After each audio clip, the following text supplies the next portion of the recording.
জৰিয়তে ৰাইজক জনাবলৈ আপোনালোকক নিমন্ত্ৰণ কৰা হৈছে। মেইনলি মহৰম ৰিলেটেড কিছুমান পৰিৱৰ্তন কৰা হৈছে, সেইখিনি আমি 3 তাৰিখে সকলো মহৰম কমিটিৰ লগত আমি মিটিং কৰিছিলোঁ, বিভিন্ন দিশত আলোচনা কৰিছিলোঁ। তাৰ লগত কিছুমান আমি তেখেতলোকক নিৰ্দেশনা দিছিলোঁ। তাৰ বাহিৰেও আমি ডিব্ৰুগড় টাউনৰ যিখিনি ৰুট ফ'ল' হয় সেই ৰুটছখিনিৰ ওপৰত তেখেতলোকৰ লগত আলোচনা কৰিছোঁ। তাৰপিছত 5 তাৰিখ 5 জুলাই আকৌ আমি তেখেতলোকৰ লগত বহিছিলোঁ আৰু ৰুটৰ বিষয়ে তেখেতলোকক অৱগত কৰিছিলোঁ যে এইখিনি ৰুট তেখেতলোকে ফ'ল' কৰিব। চ' আমি তেখেতলোকক যিখিনি ৰুট ছাজেষ্ট কৰিছিলোঁ আৰু তেখেতলোকক আমি অনুৰোধ কৰিছিলোঁ যে সেইখিনি ৰুট যাতে তেখেতলোকে ফ'ল' কৰে, সেইটো মই আপোনালোকৰ জৰিয়তে ৰাইজক অৱগত কৰিব বিচাৰিছোঁ। আমাৰ যিখিনি কমিটিছ আছে, টোটেল আমাৰ আখৰাৰ কাৰণে পাৰ্মিশ্যন আমি 11টা পাৰ্মিশ্যন ইছ্যু কৰিছিলোঁ আৰু টোটেল প্ৰচেশ্যনৰ কাৰণে গোটেই আমাৰ এইটো এৰিয়াত আমি 17টা পাৰ্মিশ্যন ইছ্যু কৰিছিলোঁ।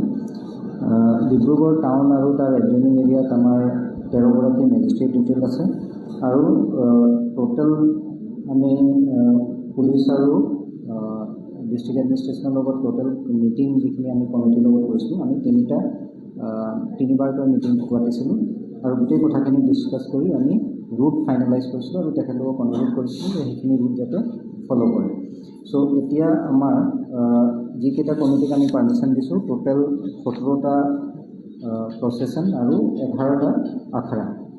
তেওঁলোকক আমি এইবাৰ ৰুট অলপ মডিফাই কৰি যিসকল মহানা ঘাটৰ ফালৰ পৰা আৰু অমলাপট্টিৰ আশে পাশে যিখিনি আমাৰ মিৰ্জাবাদ কমিটি আৰু তাতে টোটেল 4টা কমিটি আছে, তেখেতলোকক আমি যিটো ৰুট দিছোঁ সেইটো হ'ল তেখেতলোকে DTP ডাইকৰ ওপৰত ডাইৰেক্টলি তাৰ পৰাই যাব আৰু DTP ডাইকেদি হৈ পেলাই আহি তেখেতলোকে গ্ৰাহাম বজাৰ ফিল্ডত যাতে ঈদগাহ মৈদানত তেখেতলোক আহিব পাৰে।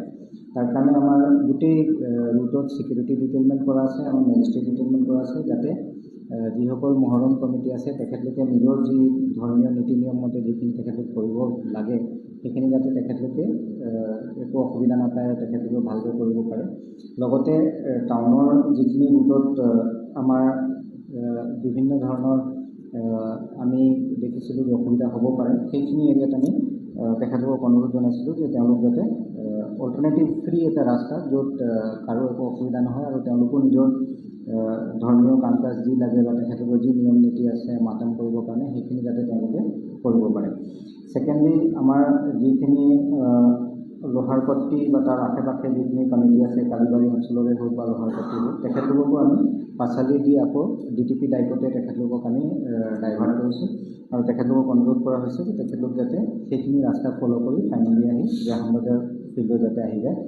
আমাৰ পল্টন বজাৰ এৰিয়াৰ আৰু মাইজান এৰিয়াৰ যিখিনি কমিটি আছে তেখেতলোকক আমি ৰুট চেঞ্জ কৰা নাই, কাৰণ তেখেতলোক যিহেতু তাৰ পৰাই ডাইৰেক্টলি আহিব পাৰে। চ' তেখেতলোক ডাইৰেক্টলি আহি যাতে গ্ৰাহাম বজাৰ ফিল্ডত আহি পায় সেইখিনি আমি তেখেতলোকক অৱগত কৰিছোঁ। লগতে আমাৰ যিখিনি কনভয় ৰোডৰ ফালৰ পৰা আহে আমাৰ কমিটিবিলাক, প্লাছ আমাৰ বেবেজিয়াৰ ফালৰ পৰা যিখিনি আমাৰ লাহোৱাল ছাইডৰ মহৰম কমিটি তেখেতলোক আহে, তেখেতলোকৰ আমি ৰুট চেঞ্জ কৰা নাই। অকল কনভয় ৰোডৰ পৰা যি ৰুট কেইটা যাব তেখেতলোকক আমি ফ্লাইঅভাৰৰ ওপৰেদি যাব দিছোঁ, কাৰণ আগতে তেওঁলোকে তলেদি যায়। এতিয়া যিহেতু ৰেল লাইনৰ ওপৰেদি ফ্লাইঅভাৰ হৈছে আৰু তলেদি যোৱাৰ কোনো স্ক'প নাই, সেইকাৰণে আমি তেখেতলোকক ওপৰেদি পাৰ হ'বলৈ সেইখিনি ৰুট দিছোঁ। তেখেতলোকৰ ফালে একো চেঞ্জ হোৱা নাই। পাঠানপট্টিৰ পৰা সেইটো ছাইডৰ কমিটিবিলাক ওলাব, তেখেতলোকক আমি ৰেড ক্ৰছ ৰোডেদি আহি পেলাই এটি ৰোডত ওলাই গ্ৰাহাম বজাৰত যাতে আহে সেইখিনি তেখেতলোকক আমি ৰুট ডিচাইড কৰি দিছিলোঁ। চ' এইখিনিয়ে কথা ৰাইজে যাতে মন কৰে আৰু তাৰ লগত আমি বিভিন্ন ধৰণৰ নিৰ্দেশনা তেওঁলোকক দিছিলোঁ যাতে যেতিয়া প্ৰচেশ্যন হ'ব তেতিয়া যাতে তেখেতলোকে ফায়াৰ ডিছপ্লে বা ফায়াৰৰ লগত বহুতখিনি যাতে এক্টিভিটিছ নহয়, ৱেপনৰ কাৰণে আমি ৰেষ্ট্ৰিকশ্যন কৰিছিলোঁ। সেইখিনি কথা আমি তেখেতলোকৰ লগত অলৰেডি পাতিছিলোঁ, খালি ৰুটৰ কথাটো যাতে ৰাইজে জানে সেইকাৰণে আজি আপোনালোকক আমি নিমন্ত্ৰণ কৰি আনিছিলোঁ। আমি বেচিকেলি মেজৰলি যদি চাই আমাৰ ফিডাৰ ৰুট বুলি আমাৰ 4টাকৈ হ'ব। কিন্তু মেইনলি আমাৰ মেজৰ দুটাই ৰুট হ'ব। এটা এটি ৰোডেদি আহি পেলাই আমাৰ গ্ৰাহাম বজাৰত আহিব, আৰু ছেকেণ্ডলি DTP ডাইকেদি, আৰু তাত ফিডাৰ কৰিবলৈ আমাৰ আমলাপট্টি চাৰালি হৈ পেলাই DTP ডাইকত যাবগৈ, লগতে লোহাৰপট্টিখিনি পাঁচালি হৈ DTP ডাইকত যাব, আৰু আমাৰ পল্টন বজাৰৰ যিখিনি আছিল সেইখিনি আগৰ ৰুটমতেহে তেওঁলোকে যাব। আমাৰ ফালৰ পৰা ৰুটৰ বিষয়ে এইখিনি ক'বলগীয়া। যদি কিবা আপোনালোকৰ প্ৰশ্ন আছে আপোনালোকে উত্থাপন কৰিব। এক্সট্ৰা ফ'ৰ্চ দিছে নেকি এবাৰ? হয়, এক্সট্ৰা ফ'ৰ্চ ডিটেইল কৰা হৈছে, কাৰণ যিহেতু DTP ডাইকৰ লাইনটো অলপ বেছি, আৰু লগতে আমি বিভিন্ন পইণ্টত আমি ট্ৰাফিক মুভমেণ্টখিনি ৰেগুলেট কৰিব লাগিব। সেইকাৰণে আমি এডিশ্যনেল ফ'ৰ্চ ডিটেইল কৰিছোঁ, লগতে এডিশ্যনেল মেজিষ্ট্ৰেটো গোটেই অঞ্চলটোত আমি 13গৰাকী মেজিষ্ট্ৰেট ডিটেইল কৰিছোঁ, যাতে যিখিনি কমিটি তেখেতলোকৰো যাতে একো বাধা নহয়, লগতে বেলেগ যিসকল ব্যক্তি নিজৰ নৰ্মেল ডে টু ডে কামৰ কাৰণে ওলাব তেখেতলোকৰো যাতে বিশেষ অসুবিধা নহয়, তাৰ কাৰণে ব্যৱস্থা কৰিবলৈ এডিশ্যনেল ফ'ৰ্চ, এডিশ্যনেল মেজিষ্ট্ৰেট সেই গোটেইখিনি ডিটেইল কৰা হৈছে।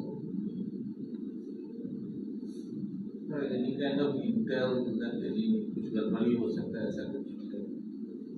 गड़बड़ी किबा हले आमार हेकाने फोर्स डिटेल करी आमी रेडी आछि, आमार magistrate force anything is there. बाकी इंटेलर कथाটো মই নকওঁ বাৰু, কিন্তু we are prepared for any exigency that happens, আৰু আমি কমিটিৰ সকলৰ লগতো তিনিবাৰকৈ একচুৱেলি পুলিচ আৰু আমি মিলাই আমি দুবাৰ বহিছোঁ, তেওঁলোকৰ লগত পুলিচৰ লগত ছেপাৰেটলি এবাৰ বহিছোঁ। চ' তিনিবাৰকৈ আমি কমিটিসকলৰ লগতো ডিছকাশ্যন কৰিছোঁ, আৰু এডিশ্যনেল ফ'ৰ্চ ৰখা হৈছে যাতে তেওঁলোকেও নিজৰ যি ধৰ্মীয় নিয়ম নীতি সেইখিনি যাতে তেওঁলোকো কৰিব পাৰে, আৰু বাকী আমাৰ যিসকল মানুহ আছে তেওঁলোকৰো যাতে একো ডিষ্টাৰ্বেঞ্চ নহয়, ঠিক যাতে সকলোৰ কাৰণে শান্তিপ্ৰিয়ভাৱে নিজৰ সকলোৱে নিজৰ কাম কৰি থাকিব পাৰে, সেইকাৰণে ফ'ৰ্চ ডিটেইলমেণ্ট কৰা হৈছে। প্ৰহিবিশ্যনাৰী অৰ্ডাৰ আমি ফৰ দ্য হোল টাউন তেনেকুৱা ইছ্যু কৰা নাই, কিন্তু কমিটিসকলে কি নীতি নিৰ্দেশনা মানিব লাগিব সেইখিনি আমি ইছ্যু কৰিছোঁ, আৰু তেখেতলোকক আমি মিটিং কৰি সেইখিনি জনাই দিয়া হৈছে। বাট 163 আণ্ডাৰত একো প্ৰহিবিশ্যন তেনেকৈ কৰা হোৱা নাই। কালি IGPৰ লগতো আপোনালোকৰ হয়, তেখেতো আহিছিল আৰু কালি আমাৰ লগত আলোচনা কৰিছে, গোটেই ডিটেইলমেণ্ট প্লানটো তেখেতে আমাক গাইড কৰিছে, আৰু লগতে কি ধৰণৰ ব্যৱস্থা ল'ব লাগে, প্লাছ এডিশ্যনেল ফ'ৰ্চৰ ছাপৰ্ট ক'ত কি লাগে সেইখিনি তেওঁ আলোচনা কৰিছিল, আৰু আমাক নিৰ্দেশনা দিছিল যে আমি কেনেকৈ আগবাঢ়িম। চ' সেইকাৰণে আমি কালি তেখেতৰ লগতো আমি মিটিং কৰিছিলোঁ, আৰু কালি ৰাতিপুৱা আমি কমিটিসকলৰ লগতো বহিছিলোঁ, তেখেতলোকৰ লগতো কথা পতা হৈছে। চ' মই ভাবোঁ একো অসুবিধা নহয়, ৰাইজক খালি অৱগত কৰিবলৈ আমি বিচাৰিছোঁ যে ৰুট এইবিলাক অলপ বেলেগ হ'ব অলপ। চ' তাৰ কাৰণে যাতে সকলোৱে সহায় সহযোগিতা আগবঢ়ায়, আৰু আমি যাতে যিসকল মহৰম কমিটি বা আখাৰা কমিটি তেওঁলোকৰ কাৰণেও যাতে একো অসুবিধা নহয়, আৰু বেলেগ ৰাইজৰ কাৰণেও যাতে একো অসুবিধা নহয়, সেইখিনিয়ে আমাৰ ফালৰ পৰা হ'ব। কমিটিসকলক আমি ইনষ্ট্ৰাকশ্যনছ দিছোঁ, তাতে আমি গাইডলাইনছ গোটেইখিনি লিখি দিছোঁ। আমি এইখিনি কপি আপোনালোকক শ্বেয়াৰ কৰি দিম, তাতে ডিটেইল আমাৰ কিটো ষ্টেপত কি কৰিব লাগে গোটেইখিনি গাইডলাইনছ তেওঁলোকক দিয়া আছে, আৰু ইভেন তেওঁলোকৰ যিটো ৰেলী যদি তেওঁলোকে লৈ যায়, সেই ৰেলীত আমাৰ তাত ৰেলীৰ লগতো আমাৰ পুলিচ ফ'ৰ্চ প্লাছ মেজিষ্ট্ৰেট লগতে ডিটেইল থাকিব। চ' গোটেইখিনি প্ৰিপেৰেশ্যনছ কৰা হৈছে।